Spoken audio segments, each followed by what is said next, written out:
Print and electronic media పెద్దగడూరు పాత్రికేయ సోదరులందరికీ పేరు పేరున మరొకసారి కృతజ్ఞతలు తెలియజేసుకుంటున్నాను. ముఖ్యంగా నిన్నటి దినమున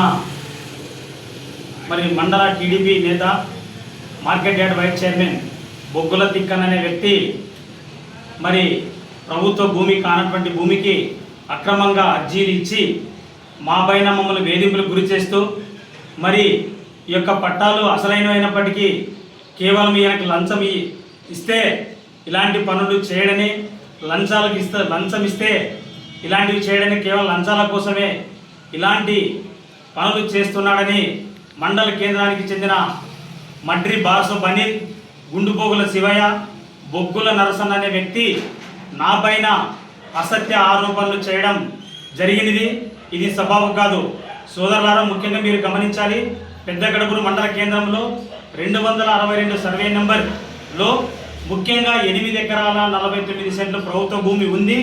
అందులో 2 ఎకరాలు పోలీస్ స్టేషన్, 30 సెంట్లు 2 ఎకరాలు పోలీస్ స్టేషన్ క్వార్టర్స్, 30 సెంట్లు పోలీస్ స్టేషన్, 1 ఎకరా 54 సెంట్లు ఎస్సీ కాలనీ, మరొక 9 సెంట్లు ఎస్సీ కాలనీ, తర్వాత పోను మిగులు భూమిగా 262 A3లో 3 ఎకరాల 30 సెంట్లు ఓపెన్ సైట్గా ప్రభుత్వ భూమి నాకు రికార్డు ఇచ్చింది.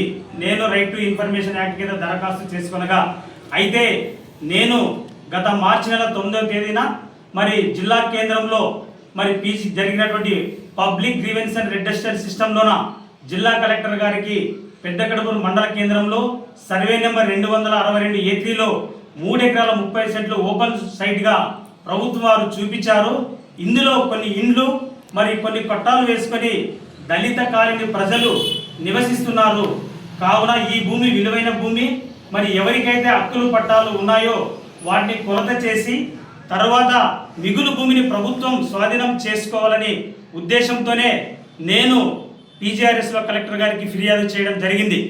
కలెక్టర్ గారి ఆదేశాల మేరకు ఆ భూమిలో ఎంతమంది లబ్ధిదారులు, హక్కుదారులు ఉన్నారు, ఎంత భూమి ఖాళీగా ఉన్నదనే క్రమంలో స్థానిక పెద్దగడూరు తహసీల్దార్ వారు పెద్దగడూరులో ఉన్నటువంటి 2 ఎకరాల 35 సెంట్లు భూమికి, 3 ఎకరాల 35 సెంట్లు భూమికి నోటీసులు ఇచ్చి లబ్ధిదారుల నుంచి పట్టాలు కోరడం జరిగింది.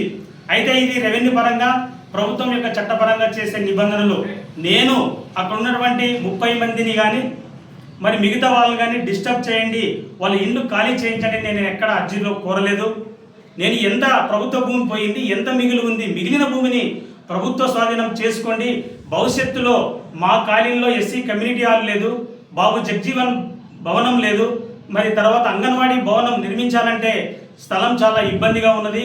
ఇంకా రాబో భవిష్యత్తు రోజుల్లో ఎస్సీ కాలనీకి ప్రయోజనమైన అనేక ప్రభుత్వ కార్యాలయాలు వస్తున్నాయి కనుక ఆ భూమిని మీ ప్రభుత్వ స్వాధీనంలోకి తీసుకొని, మిగులు భూమిని స్వాధీనంలోకి తీసుకొని మీ హ్యాండ్ వర్క్ చేయాలని నేను అర్జీ ఇవ్వడమే తప్ప గుండుపోగుల శివయ్య భూమిని కానీ, బొగ్గుల నరసన్న భూమిని కానీ, మడ్రి అనిల్ భూమిని కానీ నేను ఇల్లును కూల్చండి, వాళ్ళ ఇల్లు స్వాధీనం చేసుకోవాలని నేను ఎక్కడ అర్జీ ఇవ్వడం లేదు.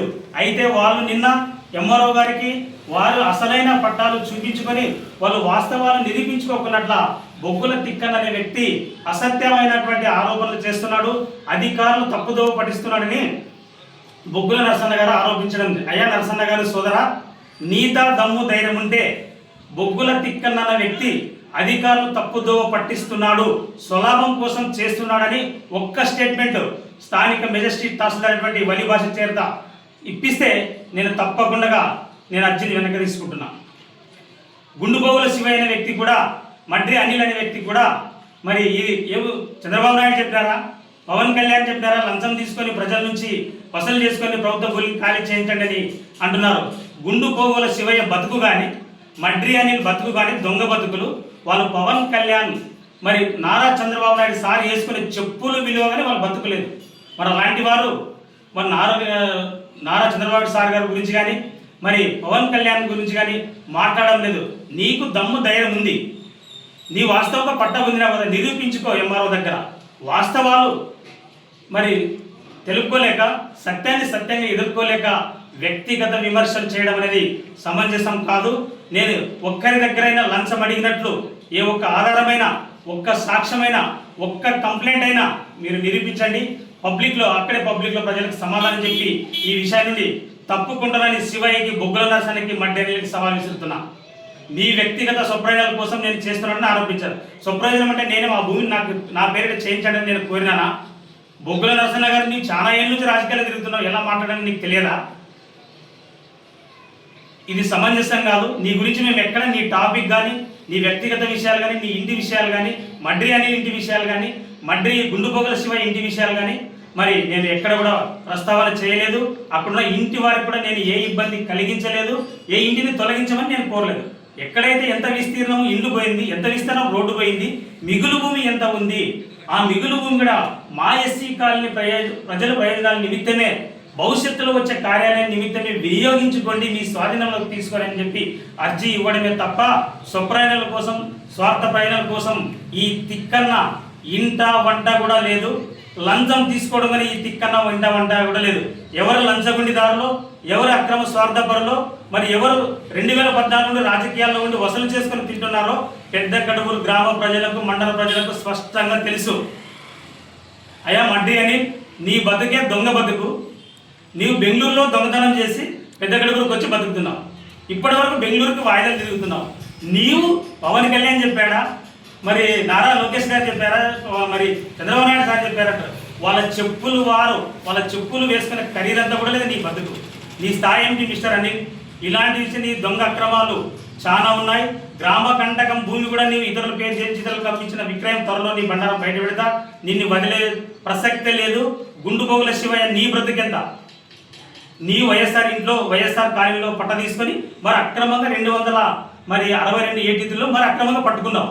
నీవు అక్రమం సక్రమం నీ ఎంఆర్ఓ దగ్గర నిరూపించుకోవయ్యా, నీకు దమ్ముంది కదా. నీవే పెద్ద విఆర్ఓనా, నీవే పెద్ద ఎంఆర్ఓనా నీ ఒరిజినల్ పట్టాలని చెప్పడానికి?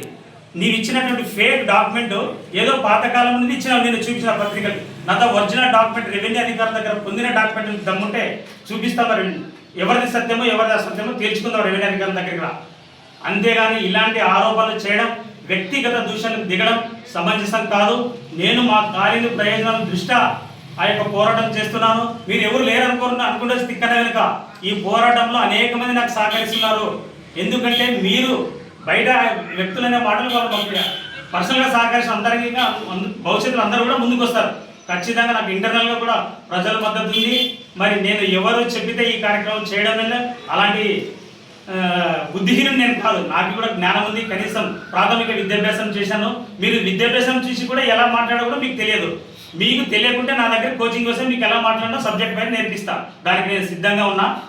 వాస్తవాలు తెలుసుకొని మాట్లాడితే బొగ్గుల భాషకు కానీ, పడ్డే అనిల్కి కానీ, తర్వాత గుండు బొగ్గుల శివాయికి కానీ మర్యాదగా ఉంటుంది. లేకపోతే మేము అన్నిటికీ సిద్ధంగా ఉన్నాం. మీలాంటి బెదిరింపులకి తిక్కన్నది ఈ ఎంపిక కూడా ఏర్పడే ప్రసక్తే లేదని చెప్పి ఈ సందర్భంగా నేను గుర్తు చేస్తూ 262 సర్వే నెంబర్లో ఉన్నటువంటి మిగులు భూమి ఎంత అని తేల్చేంత వరకు తప్పకుండా నా పోరాటం చేస్తా. ఆ మిగులు భూమిని కూడా ప్రభుత్వ స్వాధీనం చేసుకునేంత వరకు నా పోరాటం కొనసాగిస్తా. ఆ భూమిలో ప్రభుత్వ కార్యాలయం తప్ప ఏ ఇతర కార్యాలయాలు కూడా నిర్మించకూడదని ఆ కార్యక్రమం కొనసాగేంత వరకు తప్పకుండా పోరాటం తెలియజేస్తూ, వాస్తవాలు మరి అసత్య ఆరోపణలు చేసేటప్పుడు సత్యాన్ని తెలుసుకొని, ముఖ్యంగా ఆరోపణలు చేయడం చాలా సులువు, నిరూపించడం చాలా ముఖ్యం.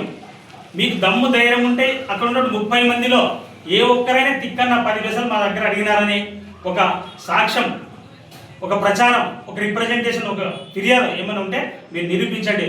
లేకుంటే ఇప్పటికైనా నోరు మూసుకొని మౌనంగా ఉండండి. లేకపోతే భవిష్యత్తులో తీవ్ర పరిమాణాలు ఉంటాయి. మీకు భయపడే సీనే లేదు. మీ వెనకంగా 100 మంది 200 మంది దొరకొచ్చుకో. నేను చేస్తున్నది ప్రభుత్వం దగ్గర, ప్రభుత్వ అధికారుల దగ్గర పోరాటం, మీ దగ్గర కాదు. వ్యక్తిగత విషయాలు నాతో అవసరం లేదు, మీ వ్యక్తిగత విషయాలు నాకు అవసరం లేదు, నా వ్యక్తిగత విషయాలు మీకు అవసరం లేదని చెప్పి ఈ సందర్భంగా నేను కోరుతూ, భవిష్యత్తులో మరి యొక్క కార్యక్రమం పైన తహసీల్దార్ గారు, విఆర్ఓ గారు నిష్పక్షపాతంగా విచారించి ఏ పట్టాలకు ఓసీలు ఉన్నాయి, ఎవరెంత స్థలం తీసుకున్నారు, ఎంత మిగిలి ఉంది, అతి త్వరలో నాకు ఇవ్వాలని ఈ సభాముఖంగా నేను కోరుకుంటూ, ఈ అవకాశం కల్పించిన మరి పాత్రికేయ మిత్రులందరికీ పేరు కృతజ్ఞతలు తెలుసుకుంటూ సెలవు తీసుకుంటున్నాను.